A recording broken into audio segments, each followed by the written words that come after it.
This week on the Gadget Show Web TV, Otis is trying to figure out if your CDs are best served chilled. And John's got a first look at the new Polaroid Pogo digital camera.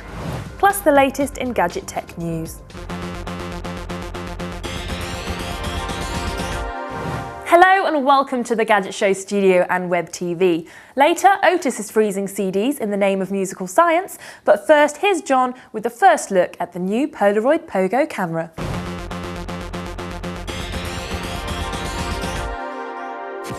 When we tried out Polaroid's mini instant printer, the Pogo, last year, we were pretty impressed with it, and so were our focus group. The idea that you could hook your phone up to the printer via Bluetooth and print out your party pics there and then, albeit only in a 2x3-inch size, made it an instant hit. But now Polaroid have gone a stage further. They've actually incorporated a camera into their printer. This is the Polaroid Pogo Instant Digital Camera.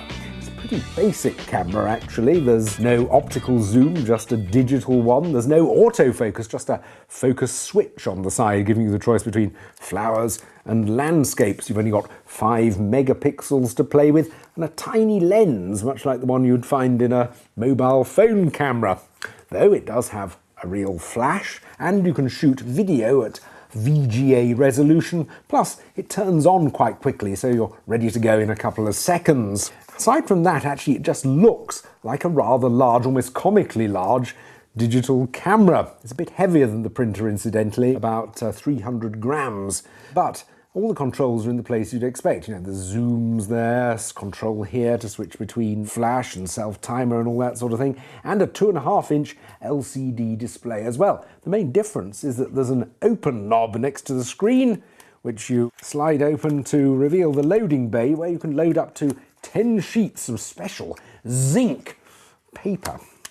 Zinc stands for zero ink, because there are no ink cartridges or ribbons in the camera. You just take your picture and then select the one you want from the menu on the back and hit the print button at the bottom. And what happens when you hit print is that the paper inside gets moved out of this slot here.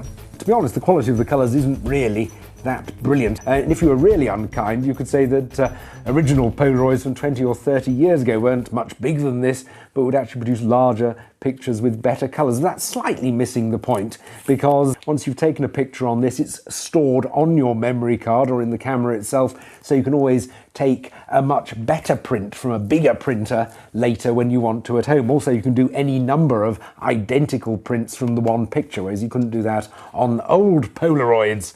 Now, the paper itself costs about £3 for these little 10 packs, so it works out at about 30p a print, and it is great fun, actually. There's no, even though digital photography has already given us a sense of sharing, because we can always look at the pictures on the back of the camera, there's no doubt that having that picture on paper does take the fun, take the sharing a stage further, and this Polaroid camera does allow you to do that. Right, now it's time for the news. And for those of you who love Mega Drive games and classic game titles, but you have a PSP, then the only way you can play the games on the handheld gaming device is by hacking it to make them compatible, which is very, very naughty. So a slap on the wrist for those of you who've done it. But in light of this, Sony have been in discussions about creating a game service that will enable users to download these games legitimately. And there's also talks of expanding the library of PS1 games and making them available for the PSP.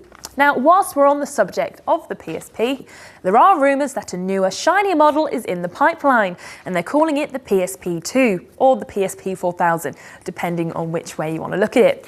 Now, as you can see from this artist's impression, the PSP 2 is a lot thinner and is a sliding device, so it allows for a much larger screen, and the game's controls are concealed underneath the sliding mechanism. And there are also talks that the UMD drive is going to be removed, which can only be a good thing.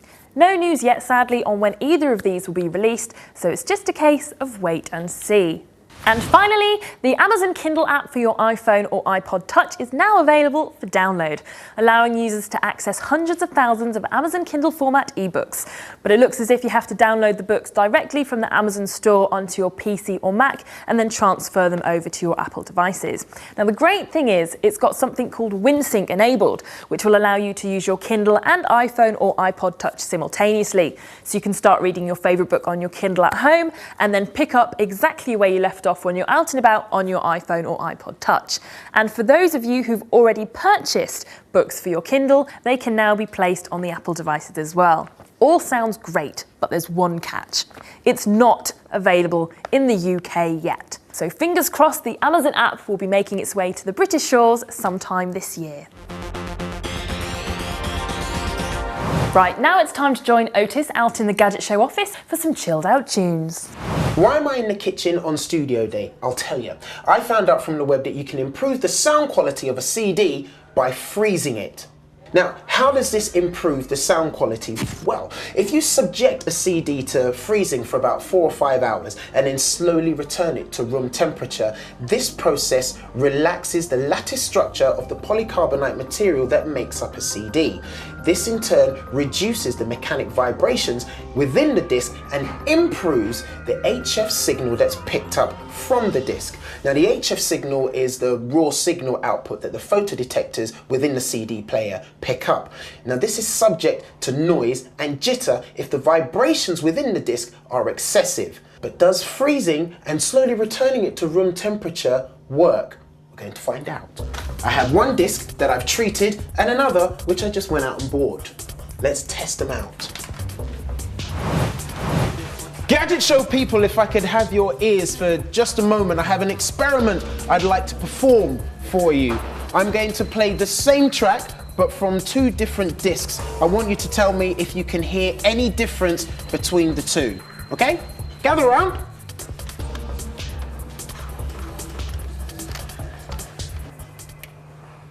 Okay.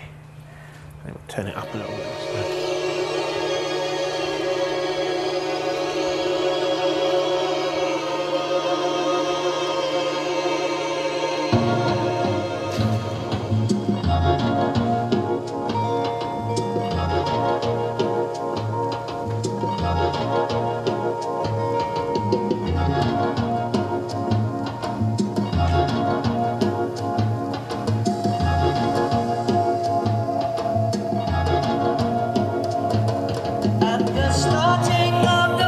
Okay, that's disc 1.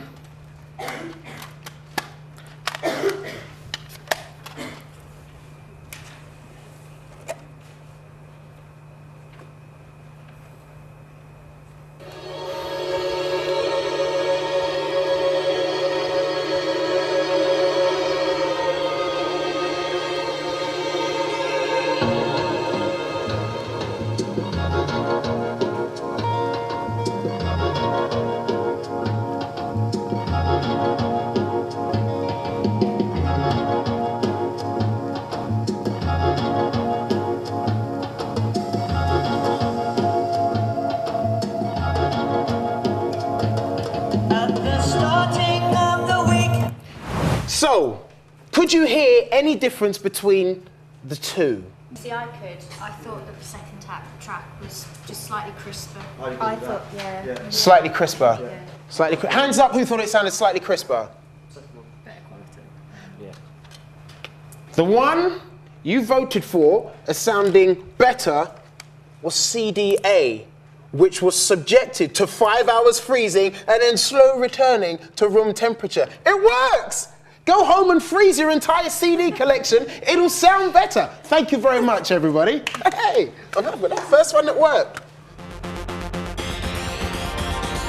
Well, unfortunately, that's all we've got time for this week, but we'll be back at the same time next week. See you then.